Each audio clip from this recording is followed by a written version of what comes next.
l'équipe que personne ne considère. C'était le cas. C'était le cas. C'était le cas quand je suis arrivé, c'était ça. Dans des choses que vous, dans même des choses qui sont pas perceptibles pour vous. Faut être dans des situations,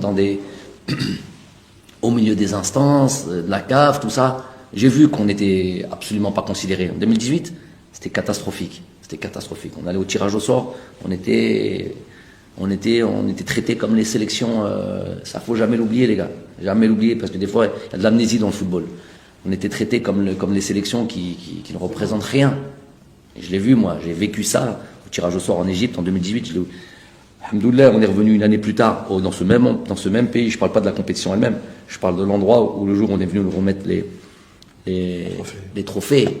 Et là, c'était différent. Et c'est ça le truc. Donc nous, on a dit que l'envie de rester haut, de rester fort et d'être tout. Après, est-ce qu'on va gagner cette compétition? Celui qui va jouer contre nous et qui va vouloir nous faire tomber. Et tout le monde, ça va être le cas du Sierra Leone, ça va être le cas de la Guinée équatoriale, évidemment le cas de la Côte d'Ivoire qui encore plus n'est pas qualifié à la prochaine, n'est pas qualifié à la Coupe du Monde. Donc pas qualifié à la Coupe du Monde. C'est d'ores et déjà fini pour eux, cette campagne.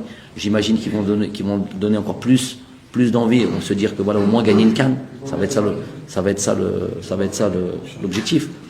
Donc Hana, ça on le sait, et tant mieux. On va assumer ce statut. Celui qui va devoir nous battre, il va devoir souffrir. Il va devoir souffrir parce que nous on va rien donner à qui que ce soit. On va y croire jusqu'au bout et absolument rien lâcher.